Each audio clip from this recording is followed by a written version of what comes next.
The easiest way to regress as a 3D artist is going to be for you to use AI without thinking. And if you, again, don't have solid foundations in 3D art, you'll have no idea what is good and what is bad. So in this video, I want to show you a guide to better detailing, and this is going to actually help you understand how to create better models, how to design them, how to drive a block out, how to break it into primary shapes, and how to drive details in order to create a really pleasing model. And if you're using, references, AI and whatnot, this is going to help you tremendously, because AI will not tell you what is good, what is bad. You need to know it as an artist. It's your job, and this will never change. You have to know what is good and what is not good.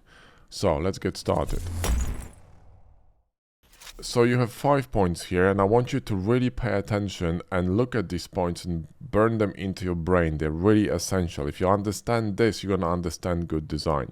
Rushing into details before finishing the block out, detailing without thinking or understanding form, lack of understanding of visual anchors, no understanding of negative space, and lack of visual reference and study. Okay, number 1. Rushing into details before finishing the block out. This is a really common mistake that a lot of beginners make and a lot of our students are making, and this could go for years. You get excited, you try to follow some kind of a design you saw online, and you want to jump into details. You also look at a very specific, very complex form on a screen, and you just want to create that form, and you're focusing on the details instead of focusing on the shapes. If you want to become a really good artist, you need to start thinking in shapes. You need to start thinking in cylinders, cubes, spheres, toruses, and cones. These are the shapes you need to think in. And your block out should be completely made of these basic shapes, but in addition, these shapes should be playing nicely together to create a pleasing form. And for this, you need to have understanding of balance, you need to have understanding of negative space, of visual anchors, and all these things, they're all connected.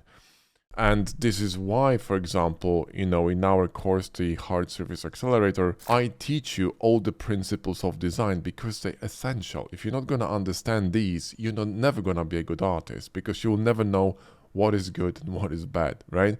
It's just like a food critic or a music critic who has no clue or is deaf, it's just, he will not know what is good, what is it, he can't hear. So if you're blind to these details, right, and your kind of visual understanding of art in general is weak, you will never, I repeat that, you will never be able to create anything good, right, unless you're gonna be copying something. And that's not really a way of becoming a better artist.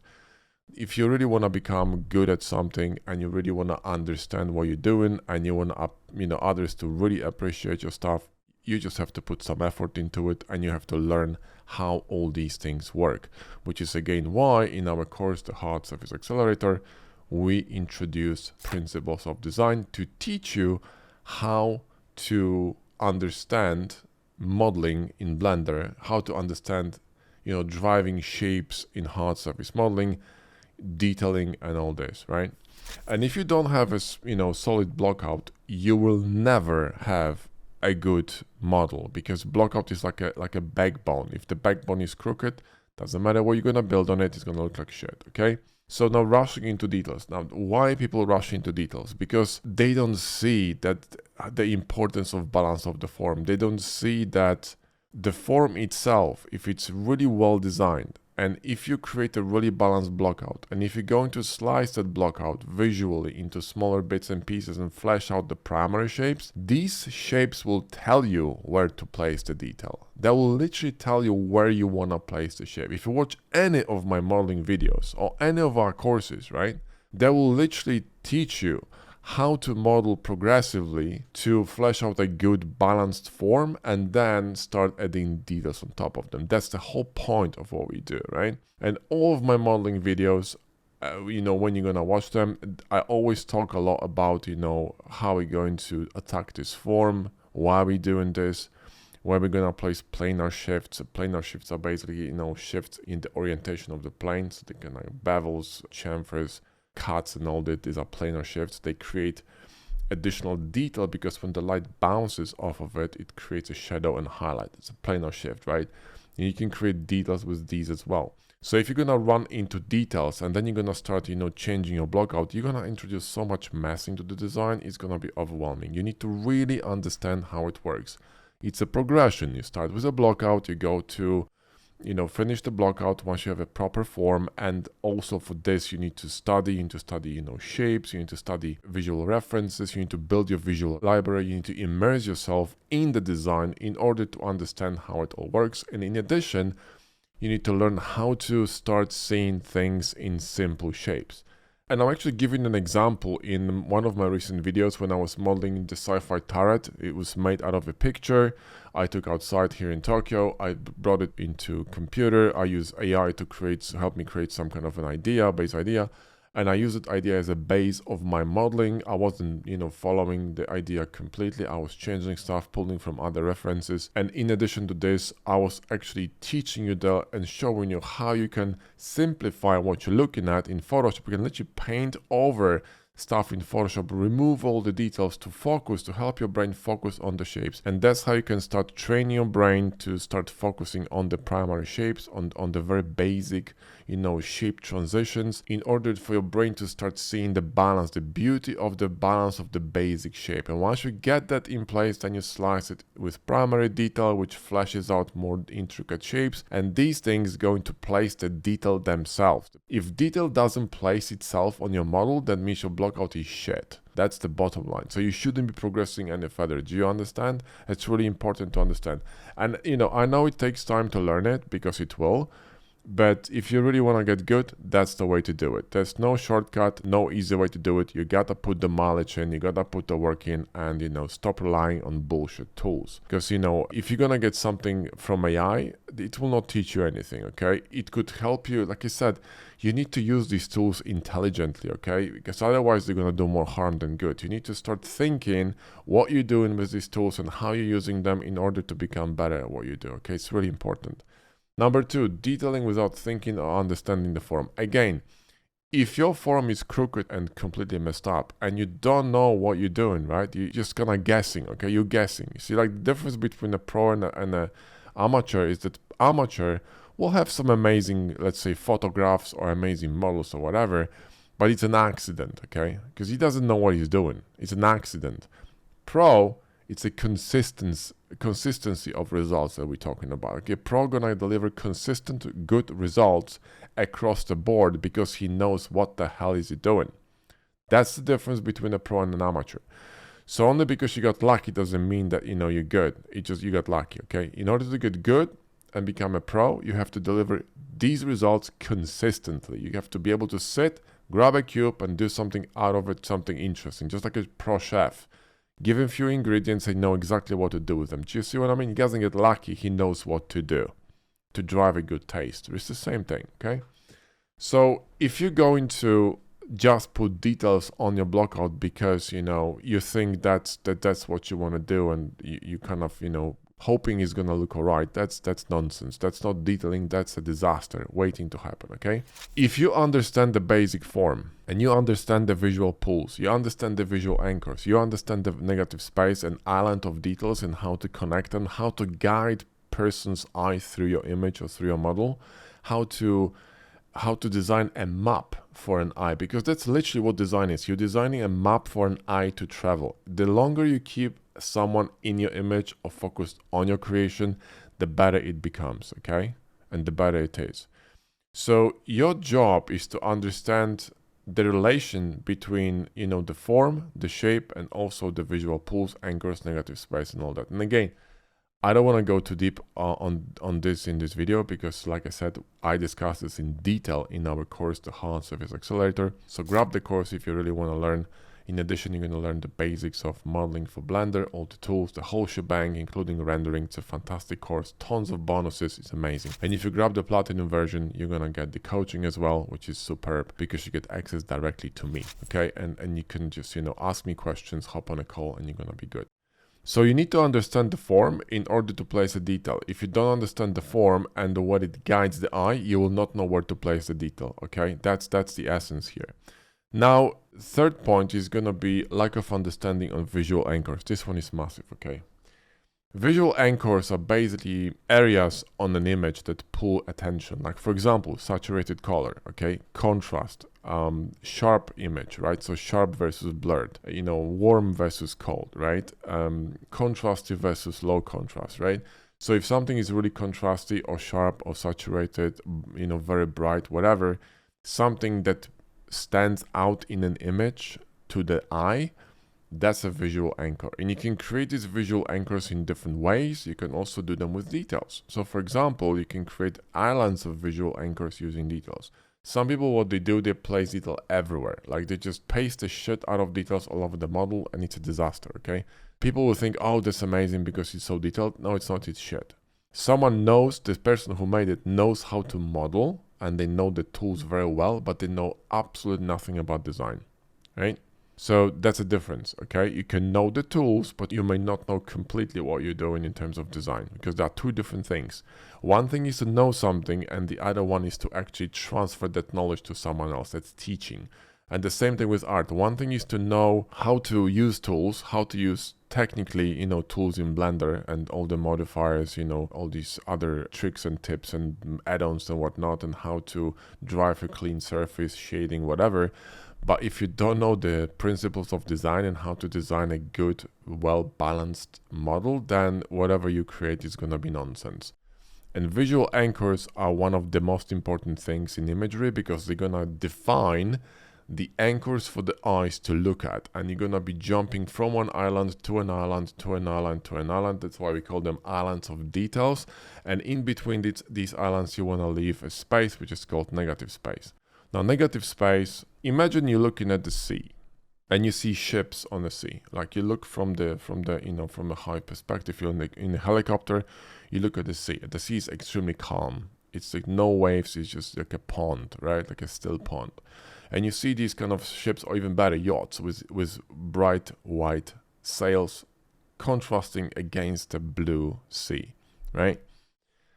The yacht's gonna be details, so islands of details, and the sea is gonna be negative space. And the negative space works for models, but also works for details. So you can have negative space around the model, but you can also have negative space on the model. So the negative space on the model is going to define the model shape and the feel, because you're gonna be moving from the detail to a detail, from a feature to a feature, and it's going to allow you to glide smoothly between these parts, and you're going to be discovering the shape. Now, your job as an artist is to create a map of these visual anchors and the map of negative space in order to make it well balanced and pleasant to look at from any angle, because remember, you're designing in 3D. So that's an additional level of complexity, because if you're talking about 2D, it's much more easy, but if you're 3D, you need to be, it needs to be looking good from an angle. This is why when I model something and when I teach modeling, I always tell you to rotate the hell out of your model all the time. Look how sculptors are working. Like if someone is sculpting, they always rotate the sculpt. Why? Because they want to see it from all the angles to make sure that all the sides are looking good. You see, that's the point. Right? It needs to be balanced. It's really difficult, right? It takes time, again, but you also can use a lot of references. You can train your mind by being immersed in that art, and also expand your visual library. And you can do this in many ways, guys. You can play games. When I play games, I have fun, obviously, but I look at stuff in a game. Like I was playing Star Wars Outlaws after they fixed it, because the initial one was awful. I wish they fixed the face of this chick, because she's, Jesus Christ, she's ugly, properly ugly. But anyway, I don't know why they did that. But she's likable though. She's a nice character, but fuck me. But anyway, it is what it is. But the game itself, they fixed it, and my focus mainly was the design. I was playing for the design, because that I bought it mainly for design, and I was like, the design is amazing. I mean, some of these shots from the game are incredible. And the art direction in the game is out of this world. I mean, these guys did phenomenal job, and they really know what the hell they're doing. There's a lot of fantastic design there. The environments are they're superb. The lighting is really good. I really enjoyed that. And then I was kind of surprised, because the gameplay was actually fun. It wasn't too bad. And if she was kind of like a bit higher on the scale, and a bit less rough looking, then the game would be even more fun. But there you go. That's how you need to play games. You need to grab something that's going to be connecting with what you want to do. Like, I like hard surface sci-fi, so I'm going to play games like Star Citizen, Mass Effect, Alien Isolation, scary as hell, but there you go. Outlaws, Starfield, that game was diabolically boring, but you know, it is what it is. But the design was superb, you know, so there you go. I mean, you know, sacrifice, right? And then you build a library, and my library is like, I don't know, 80 gigabytes or 90 gigabytes. I got like tens, if not hundreds of thousands of screenshots from games, and you know, Pinterest, ArtStation, and non-stop, you know, collect them and look at stuff because it's immersion. And the more you're gonna get immersed in good stuff, remember you need to look at the good stuff, not the bad stuff, not the shit stuff online. And this is again going back to AI. AI sometimes has terrible design, not sometimes, most of the time AI is terrible. It cannot even draft a simple list. So, you know, if you're not in charge using AI, you're gonna get so banged up and so messed up, it's not gonna be funny.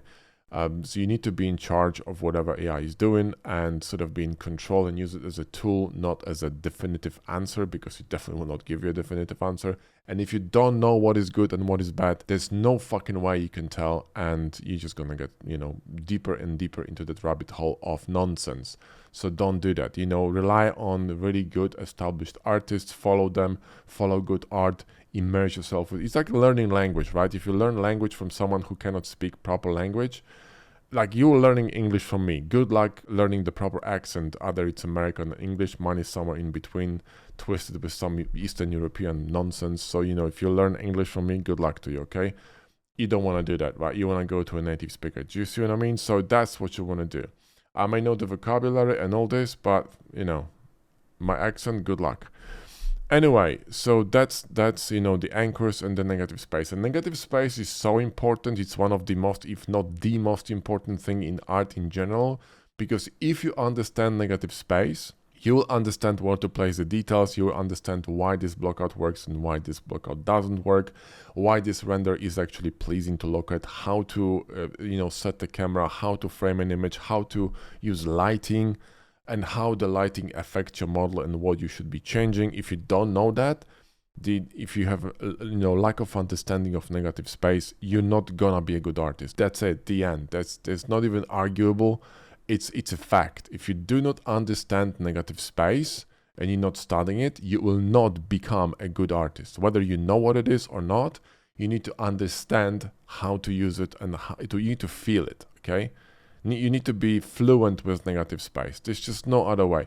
Because you see, once you understand the shape that negative space is creating on a model and around the model, and you can feel that shape, and you can feel the heaviness or lightness, or sort of like, you know, how it affects you when you look at it, you will never understand what's a good design, what's a pleasing design, what's a balanced design. You will never get that. So you need to study this. And the only way to study this is to actually study from proper sources.